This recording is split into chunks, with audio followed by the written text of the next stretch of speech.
All right, well, thank you all so much for joining us today. We are so excited to be here on location at Cleves Family Market with none other than Debbie. This is Travis Cleaver's mom, those of you that know Travis in the community. Hello, everyone. So yeah, we're glad to have you today, Debbie. Thank you for coming in. Yeah, she's gonna help cook a recipe for it that we're gonna highlight today, which is actually using a lot of Cleves Family Market products.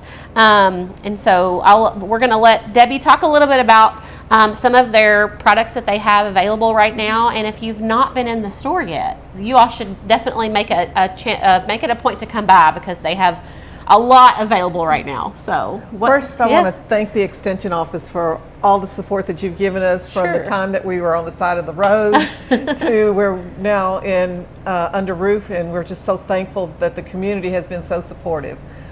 We still have meat, pork, beef, and chicken that's raised on our farm. We have a big variety of vegetables and fresh eggs. Just anybody that has not come down and visited us since we've come under roof, please come down. We're at 330 South Lincoln Boulevard. We also carry other Kentucky Proud products. And just the community has been so supportive and so welcoming. We just can't say enough about how great LaRue County has been for us. Yeah, and I've tried a lot of the stuff that's in here, and I can tell you that it's all really good. So, thank you. And we are highlighting some of your all's in-season produce right now. So for those of you that don't know, succotash is a very old recipe. Does anybody know what culture that it comes from? Indians. It comes from our Native Americans that lived here way before we did. So succotash is a very old recipe, and I've been talking to several of you here in the room this morning about your version of succotash. So you may know a version of succotash that's a little different than what we're going to make today. But there are two ingredients that are usually always highlighted in succotash, and that is sweet corn and lima beans. And so we are using both of those today. The sweet corn is Cleves sweet corn, so we invite you to come down and try that. They have lots available right now, so come on down and try that.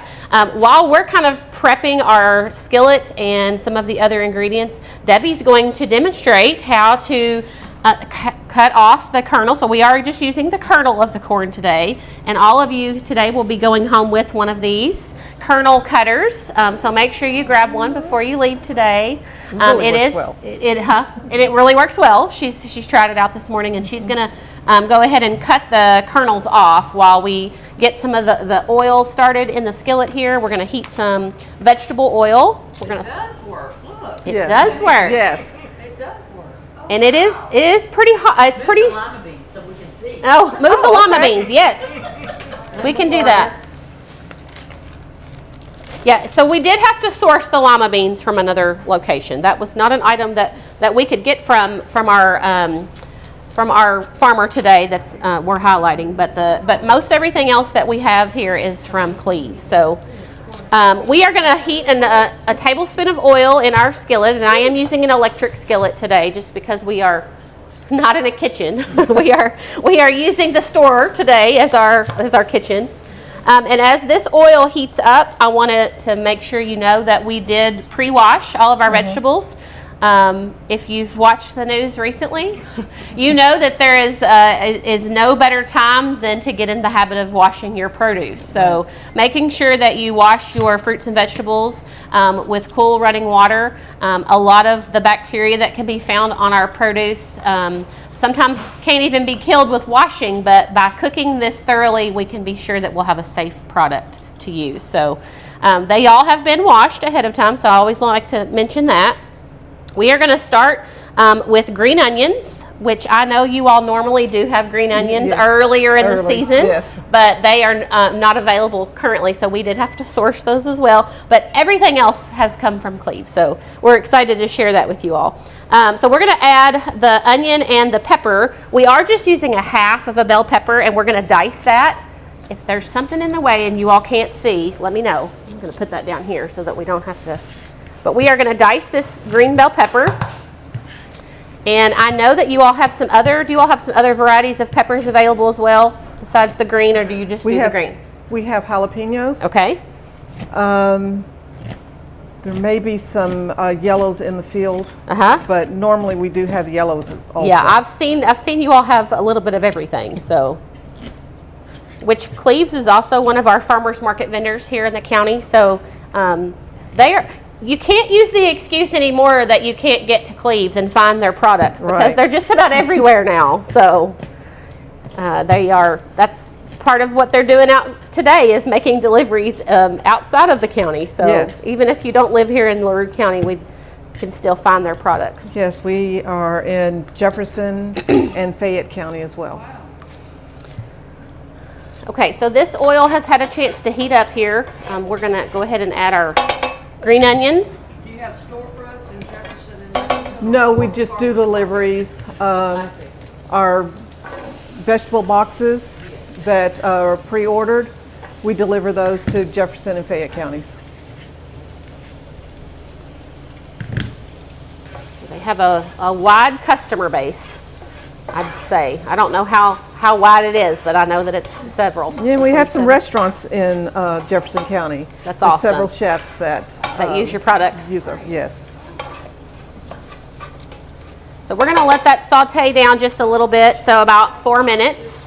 And while that is softening, and while she's finishing up cutting our corn, we're using 8 ears of corn today. So 8 ears of sweet corn that was pre-shucked by none other than Debbie herself. I was very grateful for that when I walked in because it was already done for me. But that is we're just cutting the kernels off the cob. If you don't have sweet corn, if you're wanting to make this recipe when sweet corn's not available, you can always use canned or frozen corn as well. But I don't think it's going to taste quite the same.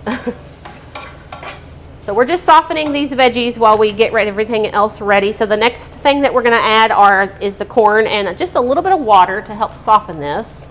So we'll measure out that in just a little bit, about 1/4 cup or so.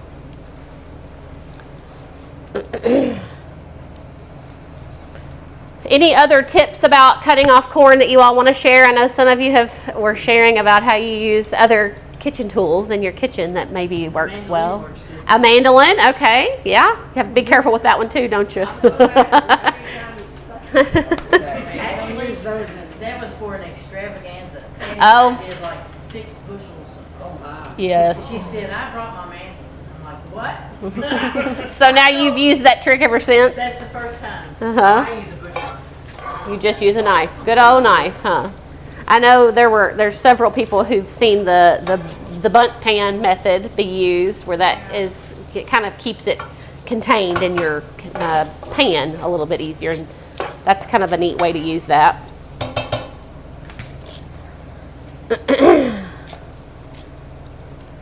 Debbie's doing a good job over here on her corn.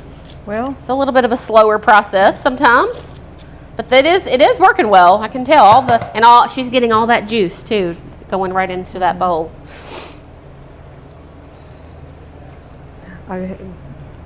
the white corn doesn't do as well as the bicolor. Oh, okay.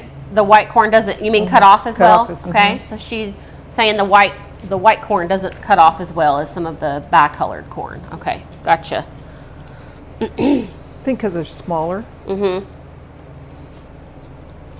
This is a really versatile recipe though. If you all have never tried or had succotash, this is going to be a great side dish for summer gatherings and summer. We call them garden suppers in the summer whenever we eat out of the garden. But it's a great recipe that you can kind of add what you have. If you don't have all of these same ingredients, feel free to add what other things that you have. You can always we are going to use some parsley today, which any other fresh herbs that you might have available right now would be really good in this recipe as well. Let's see, it suggested a couple of other things that might be a good thing to add. This would also be a good base recipe to add a protein to. So if you wanted to add some chicken, or which you all also sell meat here in the store, which is kind of where we're located over here in the meat corner today. So if you've not checked out their variety of meats, that would be another option that you could add to make this a little bit more a balanced meal for yourself.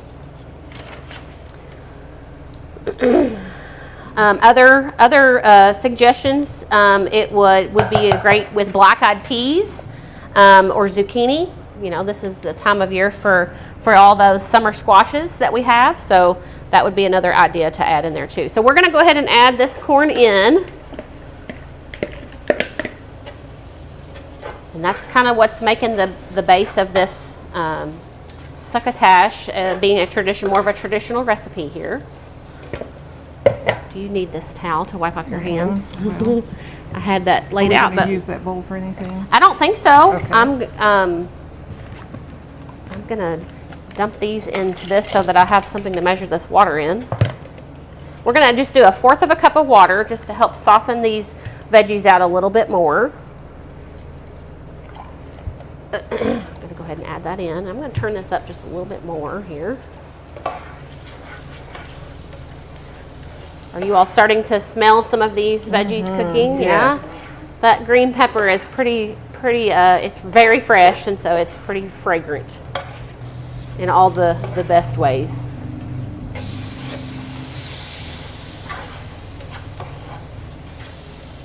Let's see, the next, Debbie, if you want to help me finish getting the okra, I've already started, but this is kind of where we're going to go with the okra. We need about 1 cup of okra, so we'll need a little bit more. I'll let you use Okay. this smaller knife if you want. Okra is another one of those seasonal vegetables that are available now. If you've not tried okra, or if you're not a big fan of okra, I hear people say that a lot about how okra is not one of their favorite vegetables. It has a very viscous goopiness to it, I guess you could say. It actually has a name. It is called mucilage, is what that sliminess is that's inside of a fresh pod of okra. And if you've never seen the inside of an okra, which Debbie's slicing them up now, the seeds are intact there, which you can eat the seeds just as they are. But inside of those, coating the seeds, is that mucilage slime, is what we sometimes call it. And so some people are not a big fan of that. However, by cooking this down in a skillet or in a sauteed recipe like this, it kind of helps hide that a little bit. So you're not going to notice that as much. So if you've always avoided okra for whatever reason, you might like it in this recipe. The acid from the tomatoes also help with that too. So you can also use, if you're wanting to try to get rid of some more of that sliminess, they say blanching the okra in some vinegar water will help keep it not as slimy. So you could try that as well.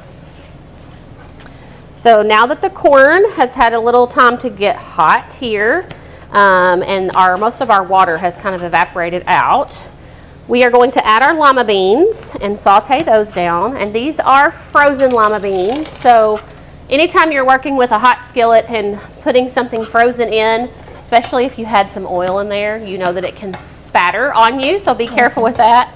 A lot of our oil had already kind of absorbed in here, and we've had these lima beans setting out for a little while, so they've had time to thaw some. So that will also, thawing your frozen vegetables will help the cooking process go a little faster too. So it's starting to look like a traditional succotash recipe here. Adjust our heat a little. This is a very easy recipe that really the only thing you're doing is cutting vegetables and sauteing. So it's a really simple recipe to prepare.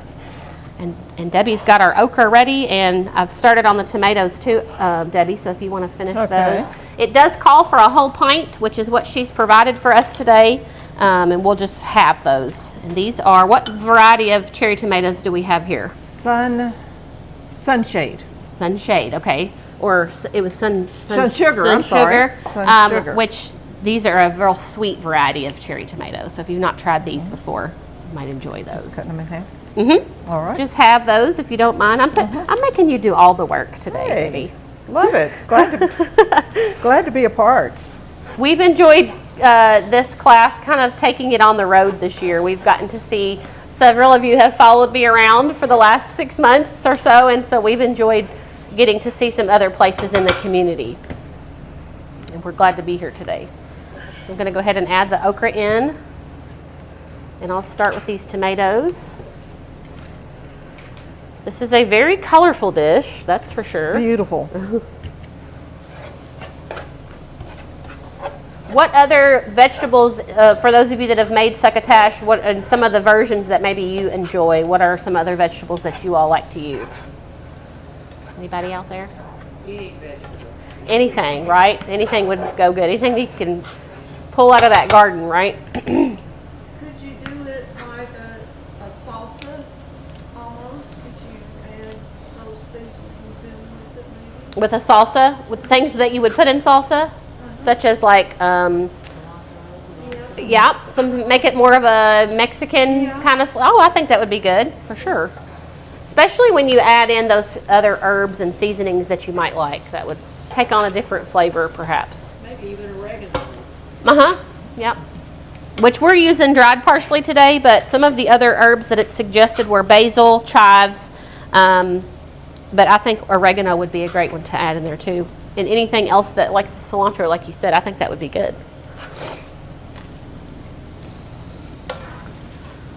So all we have left here is to let this kind of cook down a little bit longer. You saw how easy it was to put together. And then we'll finish it off with our herbs and some salt. And then we'll serve it up and let you guys try it out. But again, if you haven't been inside the store here at Cleves, you'll have to come check it out. They're always busy in here, and they have a lot more space to work here. I guess that's a lot better than your front yard, Yes, right? yes. Because I know that's what you all had been using. We would see you out there under the shade tree in the middle of summer. And you know, it became a great place for Hodgenville to visit. Oh yeah, I'm sure. Yes. Right there, kind of at this intersection too.